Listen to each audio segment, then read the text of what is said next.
Hey guys, welcome back to another vlog. As you can see right now, we are in a different place and in a lower quality video. So yes, can you see this place now? And we are in a very different place. And tada! May nakaswero! And we have the baby girls here. Hi, bebe! Hi! So, we are here kasi papa-admit namin, pina-admit namin si Ma. Kasi yun, inang days na yung upo niya. And kailangan niyang ma-clear para pag nag-medical siya. Clear ang langis. Tapos wala na palang langis. So, dito kami ngayon sa second home namin. We are here in Enla. Yung mga nurses na duty kanina, naka-admit na ngayon. So, yeah. Ate, huwag mong gaganyan. So, inaano na niya itong mga gamit namin, yung mga food. Ayan na, nanggugulo na siya ng mga gamit namin, yung mga food. Hala, yung sleeper. Tumaob na. So, yes, guys. Kasi inuubo na siya. So, kayo, huwag kayong magpa-ambon, magpa-ulan and everything. Kasi yun, hirap magkasakit. Yung nurse kanina, siya na yung tinutusok-tusukan. Lagay natin tong extra linen dito, tapos kukuha tayo ng foam mamaya. Uy! Tuturuan kita na ano, ate? Tuturuan kitang mag-dance. Come! Ate! Halika na! Bye! Morning, guys! We're still here in the hospital. Yeah. Ala, ang dilim. Ang sakit. Ito yung binili ko sa Watson's na supply kasi di ba sabi ko gusto ko to para sa para sa tawag ito. Kasi ano lang siya, small toothed comb para pag nagpony ako, mas maayos yung hair. Ang sakit, guys, grabe. Aray ko, kaya super dahan-dahan lang ako kasi pag nag-ano siya kasi sabi ko, baka nasanay lang ako sa brush kaya masakit. Hindi. Sabi din ng kawork ko, masakit din daw talaga. Kaya dahan-dahan lang ako kasi pag na-touch niya yung scalp ko, super sakit. So, suklay muna ako. Then we'll continue vlogging for today. Hi! Nagulat siya. Ako munang hihiga dito. Dala ko pa rin yung smiley. Kasi ito, dinadala talaga namin dito sa hospital. Ito yung unan namin pag night shift kami. Kapag may matutulugan kami, o di at least may unan kami. And I have my kilay on. Pag itong phone ko talaga guys, yung gamit ko na pang video, siya. Halata yung mga dark spots ko ganyan. Dina-dark niya. Tapos ang itim, sobrang itim ng ganito. Kaya gusto kong ginagamit yung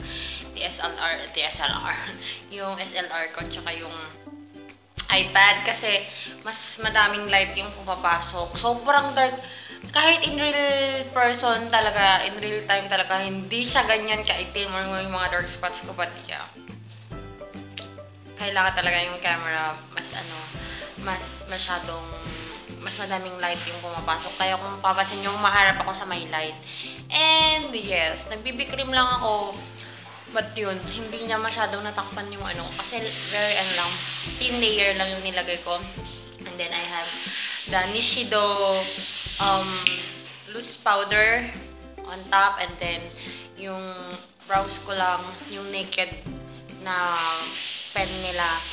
And then I have my lipstick here. Ayun, ang dami nang tatanong nito, kahit dito sa hospital tinatanong. Kasi may hint of pagka violet pink siya, ganon.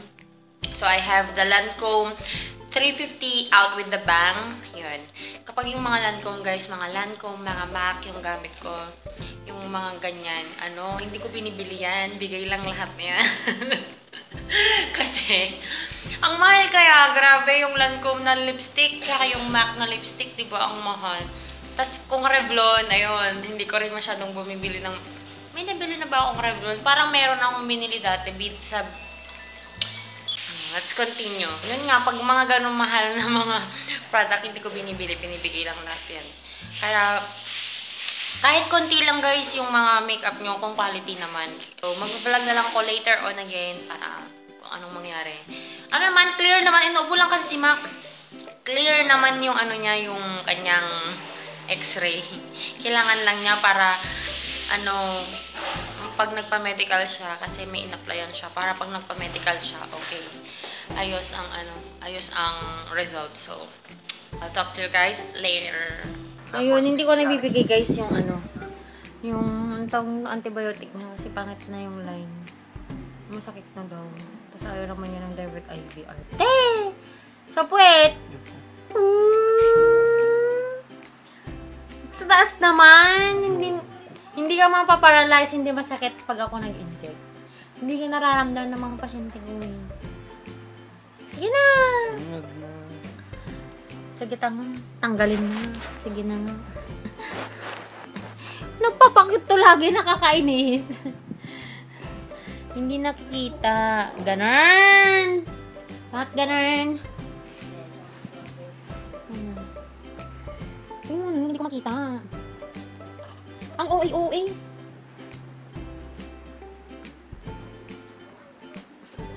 Tak, ganun! Tak, ganun, ganun! Tak, ganun! Are you ready? Yung baglaki din ako, tapos tayo nga na. Joke lang. Dapat, hindi. Bakit yung nabubunot na? Sorry, akala ko pa ganun yung hair mo. Ito balahibo mo. Ito naman. Saglit lang. Sorry, I'm so sorry. I didn't mean to hurt you. Ano? Alam mo kung lang saan mag-insert ko. Iba nang madengge ka, insertan kita. Ang galing ko nga mag-insert eh. Hinga po ng malalim, sir.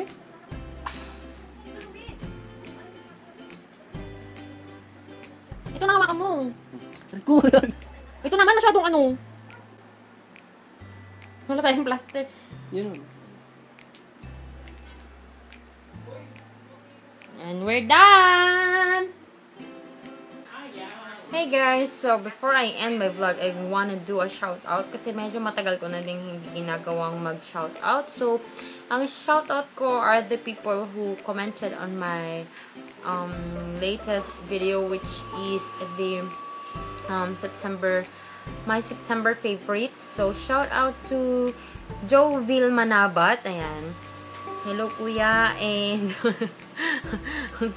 nagko-comment to halos lagi sa mga videos ko. And to sis all stuff nice, hello sis, ayan. And of course to sis Charmy Lagazo, ayan. And to Miss Zeno, ayan, yung channel niya tiningnan ko, ano siya, puro siya songs, ayan.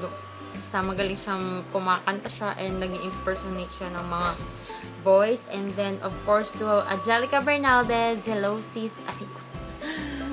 Please don't move your leg. And then, to kanina pa ba?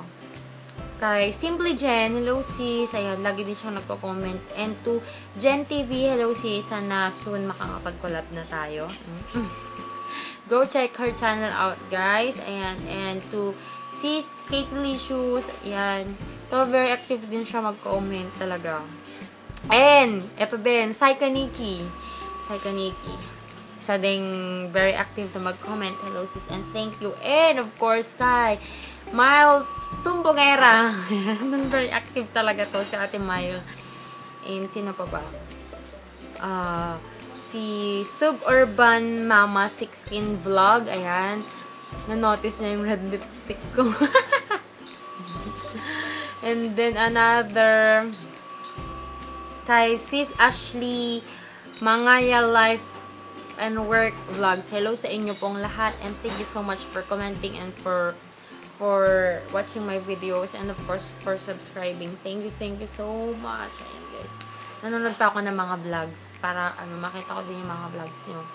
Kasi, di ba, galing na kaming hospital. Eh, ang hina ng namin doon, internet namin doon. So, yun, guys.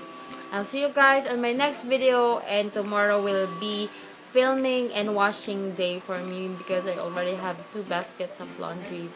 So, I need to tackle that one. And I need to film videos para next week, Tuesday and Thursday, we have another regular video. We'll go back to the regular videos, like I will be filming TMI, Christmas haul, and ano pa ba? and how I did my high school makeup. So yun, how I did my makeup when I was still in high school. So something like that. It will be very interesting, guys. I will put the link down below kung na-upload ko na yun. But if I haven't yet, just wait for it kasi i-schedule natin yung mga yun. Basta ang mauunang lalabas is the TMI and then the how I did my makeup way back in my high school days.